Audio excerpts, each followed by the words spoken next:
La Alpispa. Mercedes Martín, Eugenio González.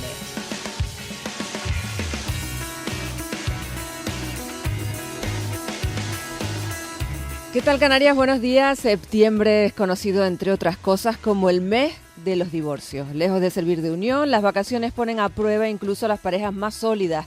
Un 55% de las rupturas de pareja se producen al calor del verano, Eugenio. Y además, Mercedes, es el mes que más demandas de separación y divorcios, como cuentas, se presentan, con divorcios o sin él. Lo cierto es que más de un tercio de las parejas afirman discutir al menos una vez por semana.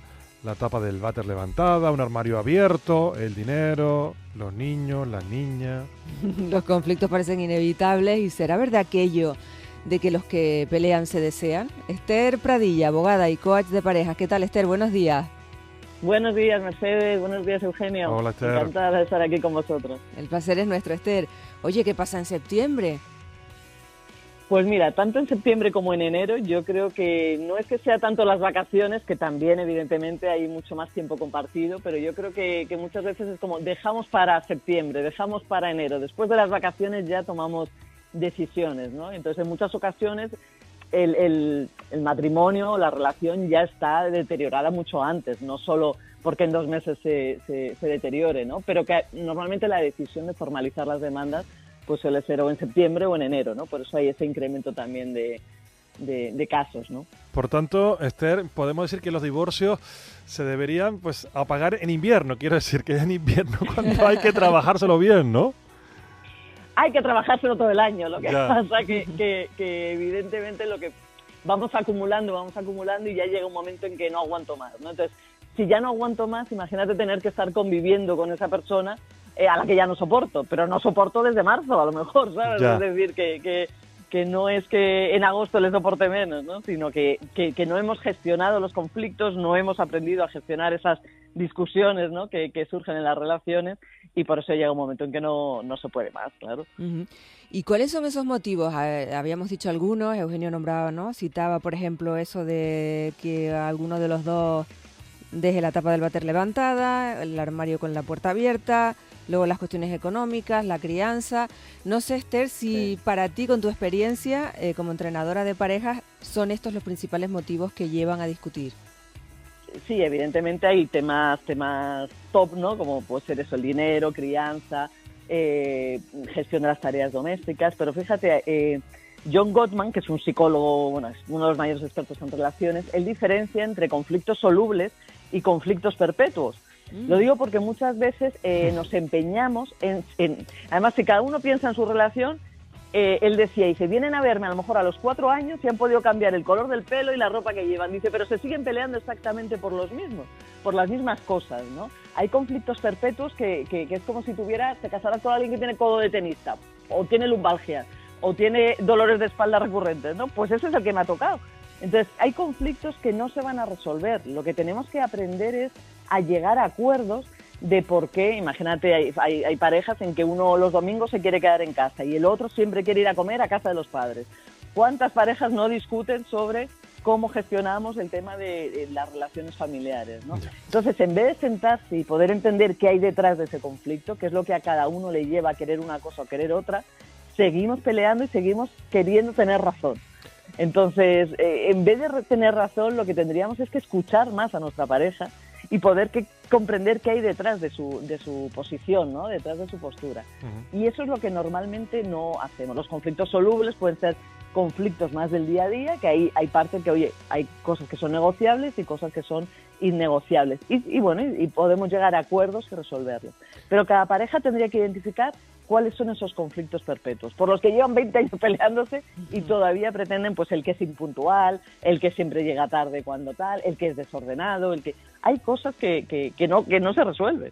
Esther, y a ver, ¿esto es mito o esto es leyenda? Aquello de los suegros son culpables muchas veces y la suegra de la separación de los hijos. ¿Esto mito, realidad?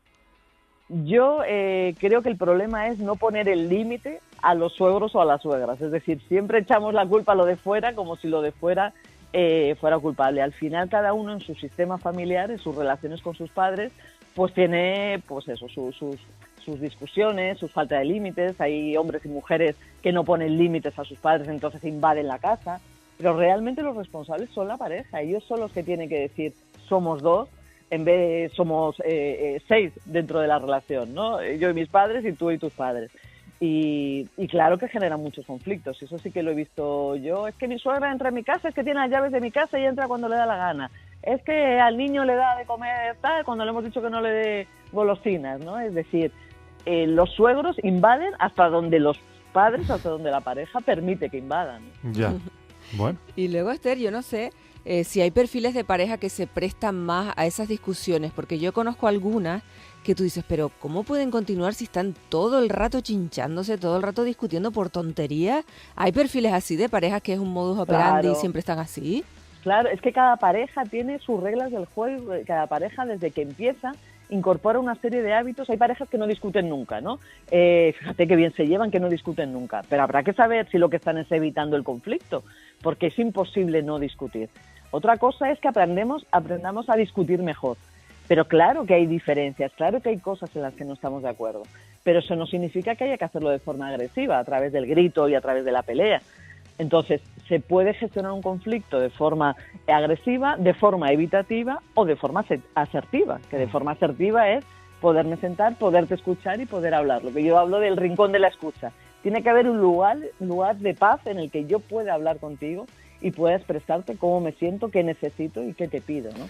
Y eso es lo que falta en las relaciones. Y de ese rincón de la escucha que me ha encantado, ese rincón de la escucha, vamos al rincón de la escucha, Esther. Esther como psicóloga, como coach de pareja, ¿no?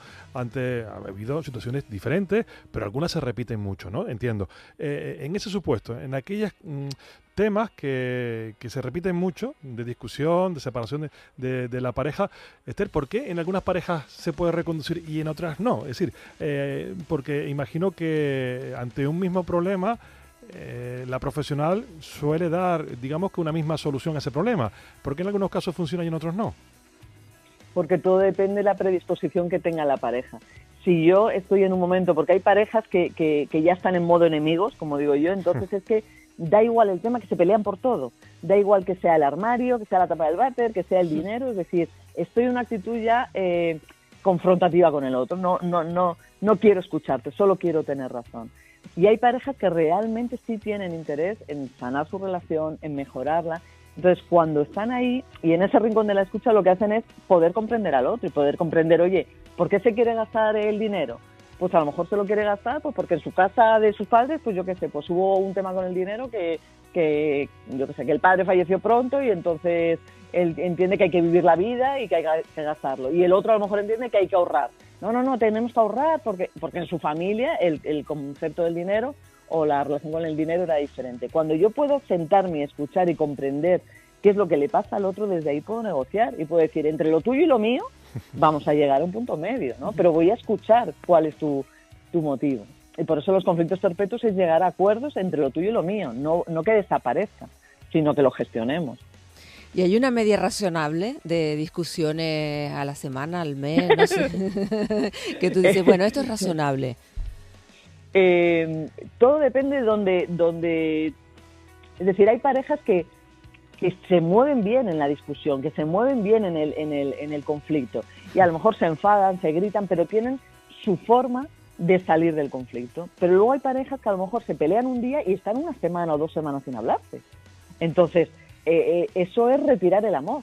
Ante una pelea, como digo yo, las parejas que vienen a verme no pueden estar más de 10 minutos enfadados. Al día siguiente, porque tú no puedes tener las herramientas para gestionar los conflictos y estar 2 semanas sin hablar a tu pareja, porque eso duele muchísimo. Y eso al final es retirar el amor. Es como decir, ahora no te miro, ahora ya no te ajunto como los niños pequeños y ya no voy a hablar contigo de una forma, ni a tener contacto físico, ni a nada, ¿no? Entonces, más que el número es cómo entramos y salimos de las discusiones y saber que si hay una herramienta, voy a ir a ese rincón de la escucha y voy a gestionarlo. Otra cosa que yo hablo con las parejas mucho es el intento de desagravio, que no es otra cosa que como una palabra clave hacer posible en tono de humor para que paren, ¿no? Porque el conflicto va escalando hasta que puede llegar a lugares peligrosos, ¿no? Entonces es como, si ya estoy viendo que estoy entrando ahí, digo, huevo frito, y entonces claro, te quedas tan que te entra la risa, que te entra tal, y entonces paras.